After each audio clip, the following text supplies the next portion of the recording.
नमस्कार बच्चों। Today we are going to discuss class 10th English worksheet number 51। ये आपके 24 दिसंबर 2021 की वर्कशीट रहेगी। आज की इस वर्कशीट में हम एनिमल पोएम को कंटिन्यू करेंगे। इस पोएम के पोइट हैं वॉल्ट व्हिटमैन। इस पोएम में कंपैरिजन किया गया है ह्यूमन बींग्स और एनिमल्स के बीच में कि जो एनिमल्स हैं they are far better than the human beings. अपने वर्च्यूज़ के बेस पर वो काम रहते हैं, वो लालच नहीं करते, वो ग्रीडी नहीं होते, वो रात को उठ करके रोते नहीं है, वो टेंशन फ्री होते हैं, वो आपस में जो रिलेशन होते हैं उनको अच्छे से निभाते हैं। ओके, जबकि ये चीज़ें एक्सपेक्ट की जाती है ह्यूमन बींग से, लेकिन हम इनमें कहीं ना कहीं पीछे रह गए। हमने इन चीज़ों को खो दिया है, वो चीज़ें हमें दिखाई नहीं देती है। ओके, तो इसी वजह से कंपैरिजन किया गया। इसका हम एक और एक्सट्रैक्ट आज रीड करने वाले, समझने वाले, और फिर इसी पर बेस्ड कुछ इजी क्वेश्चंस रहेंगे जिनको हमें सॉल्व करना है। लेट्स बिगिन, चलिए शुरुआत करते हैं। So they show their relation to me. यहाँ पे दे की बात की गई। दे क्या है? एनिमल्स हैं। तो यहाँ पे पोइट कहता है कि जो एनिमल्स हैं वो रिलेशंस को शो करते हैं, वो हाइड नहीं करते। जो है सो है, जो जैसा है वो वैसा है। जैसे ह्यूमन बींग्स क्या करते हैं, सामने कुछ और होते हैं, पीछे कुछ और होते हैं, मन में कुछ और चल रहा होता है, साजिशें रचते हैं हम। ओके, एनिमल्स साजिशें नहीं करते। हो सकता है वो कम प्यार करते हो, कम ज़्यादा हो सकता है, लेकिन साजिश नहीं करते जो हम करते हैं। तो यहाँ पे पोइट कह रहे हैं कि so they show their relations to me, कि वो अपने रिलेशंस को मुझे शो करें, सबको शो करें। वो दिखाते हैं, छिपाते नहीं है। अगर वो एनिमल्स को खाते हैं, दूसरे एनिमल्स को, तो छिपाते नहीं है, दिखाते हैं कि खाते हैं तो खाते हैं। जबकि ह्यूमन बींग्स है वो यहाँ पर ऐसा बिहेव नहीं करते हैं। हम छिपाते हैं, नफ़रत करते हैं वो छिपाते हैं, किसी से प्यार करते हैं वो छिपाते हैं, या फिर उसको मोल्ड करने की कोशिश करते हैं। हम झूठ बोलते हैं, हम दिखावा करते हैं, जबकि एनिमल्स ऐसा नहीं करते हैं। आई एक्सेप्ट दैम, कि मैं इस बात को, उनके इन रिलेशंस को, इनकी अच्छाई को मैं एक्सेप्ट करता हूँ कि वो अपने रिलेशंस को लेकर के ट्रू रहते हैं, लॉयल रहते हैं। जो होता है वैसा ही वो दिखते हैं। They bring me token of my self and they evince them plainly in their positions. They bring to me token of myself. Token का मतलब यहाँ पे क्वालिटीज़। ओके, कि वो अपनी क्वालिटीज़ को मुझे शो करें। और ये क्वालिटीज़ किसकी क्वालिटीज़ है? जो ह्यूमन बींग्स की क्वालिटीज़ है, जो एक्सपेक्ट की जाती है कि हमारे पास होनी चाहिए थी। काम नेचर है वो, कंपैरिजन नहीं करते हैं वो, लॉयल रहते हैं वो, ओके, ग्रीडी नहीं है वो। तो ये वो क्वालिटीज़ है जो एनिमल्स के पास है। ओके, और टोकन मतलब क्वालिटीज हो गया। और किसको दिखा रहे हैं? ये पोइट को, यानी कि लोगों को दिखा रहे हैं। और किसकी है ये? हमारी क्वालिटीज है। लेकिन वो किसके पास है? एनिमल्स के पास है। हमने शायद इन क्वालिटीज़ को कहीं खो दिया है। एंड दे इविंस दम प्लेनली इन देयर पोजिशंस, कि अब वो क्वालिटीज ऐसे लगता है कि वो उन्हीं की होकर के रह गई है। वो चीज़ें हम इंसानों में, ह्यूमन बींग्स में कहीं ना कहीं गायब हो गई है। I wonder where they get those tokens. और पॉइंट है वो थोड़े से सोचते हैं कि उनको ये क्वालिटीज़, ये जो गुण है वो कहाँ से मिले होंगे।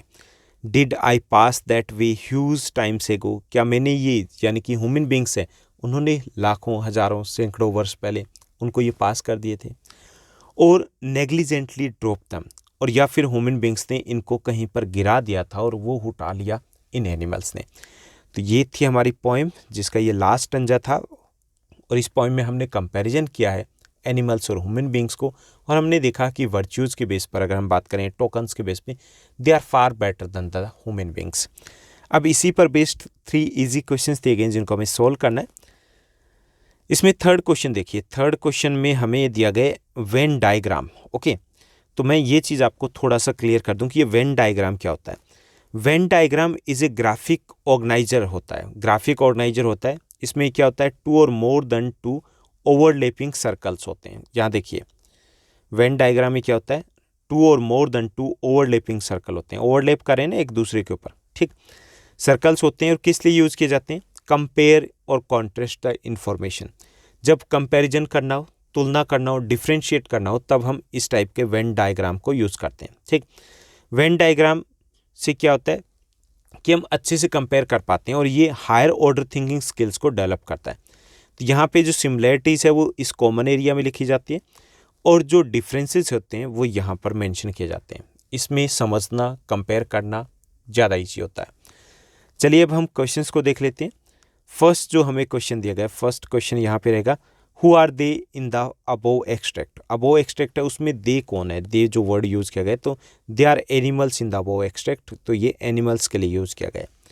सेकेंड क्वेश्चन को देखिए, सेकेंड क्वेश्चन दिया गया elaborate in about 50 to 60 words they bring me token of my self. Okay, इसको हमें एक्सप्लेन करना। वैसे इस लाइन का मीनिंग हमने ऊपर डिस्कस किया था, they bring me token of my self. Token मतलब क्वालिटीज़ की, जो मेरी क्वालिटीज़ थी वही वो एनिमल्स मुझे दिखा रहे हैं, क्योंकि हमारे पास तो रही नहीं है ह्यूमन बींग्स के पास, वो उनके पास चले गए। तो इसको एलिब्रेट करना कि ऐसा क्यों कहा जा रहा है। The token that the poet mention are the some of the qualities which were the true human qualities, कि यहाँ पे टोकन जो वर्ड है जो मेंशन किया गया वो क्वालिटीज़ को रेफर करता है, और ये वो क्वालिटीज़ जो हमारी होती थी, ह्यूमन बींग्स की हुआ करती थी। It could include the qualities such as the kindness हो गया, ऑनेस्टी, सिंपैथी, कंटेंटमेंट हो गया, संतुष्ट रहना। Human use to possess these qualities, so the poet wonders whether they have been carelessly left behind by humans over time, कि ये जो qualities थी हमारे पास हुआ करती थी, अब इसीलिए पोइट वंडर करते हैं कि ये एनिमल्स के पास कैसे पहुंची। हो सकता है हमने केयरलेसली इनको कहीं गिरा दिया हो, दे दिया गया हो, पास कर दिया गया हो, जबकि हमारे पास ये नहीं है। We are lacking these qualities but animals are having all these qualities. उसके बाद नेक्स्ट रहेगा हमारा next third question. Third question दिया गया given above is a Venn diagram. ऊपर हमने देखा ना वेन डायग्राम जो दिया गया, ओवरलैपिंग सर्कल्स होते हैं, that you can use to write differences and the similarities between the humans and animals. के बीच में डिफरेंसेस और सिमिलरिटीज दोनों चीज़ें बताने में। क्लियर, कॉमन एरिया इसी टाइप का वेन डायग्राम बनाना होगा आपको अपनी नोटबुक में, और उस कॉमन एरिया में आप लिखोगे सिमिलरिटीज, ओके, और बाकी एरिया में आप लिखोगे differences. There are many similarities between humans and the other animals. काफ़ी सारी सिमिलरिटीज है दैट यू हैव नोटिस, जो आपने भी नोटिस की होगी। ह्यूमन्स एंड एनिमल्स बोथ ईट, दोनों खाना खाते हैं, स्लीप सोते हैं, थिंक सोचते हैं, एंड कम्युनिकेट भी करते हैं। हम कम्युनिकेट अलग वे से करते हैं, एनिमल्स अलग वे से करते हैं, लेकिन कम्युनिकेट करते हैं। ठीक, सिमिलरिटीज है। We are also similar in lot of ways our bodies work. जिस तरीके से हमारी बॉडी वर्क करती है, हमें नींद की ज़रूरत होती है, ओके, हम भी थकते हैं, सब थकते हैं, तो बॉडी जैसे वर्क करती है तो उसमें भी हम सिमिलर होते हैं एनिमल्स के लिए। But we also have a lot of differences, लेकिन कुछ डिफरेंसेस भी होते हैं। Animals live in natural surroundings में रहते हैं, they accept their natural lives को वो एक्सेप्ट करते हैं, जबकि humans on the other hand have never accepted nature. हमने नेचर को कभी एक्सेप्ट ही नहीं किया। दे कंप्लेन अबाउट इट, हम उनके बारे में कंप्लेन करते हैं, ट्राई टू चेंज इट, उसको चेंज करने की कोशिश करते हैं, and leading to an unhappy life, और होता है क्या, खुशियाँ नहीं मिल पाती। ओके, तो ये डिफरेंसेस रहेंगे। तो ये थी हमारी आज की वर्कशीट, जो काफ़ी इजी थी, इंटरेस्टिंग थी, इम्पोर्टेंट थी। आई होप सब कुछ आपको अच्छे से समझ में आया होगा। अगर आपको ये वीडियो, ये वर्कशीट अच्छी लगी तो इस वर्कशीट को लाइक और शेयर ज़रूर कीजिएगा। Thank you, bye bye, have a nice day.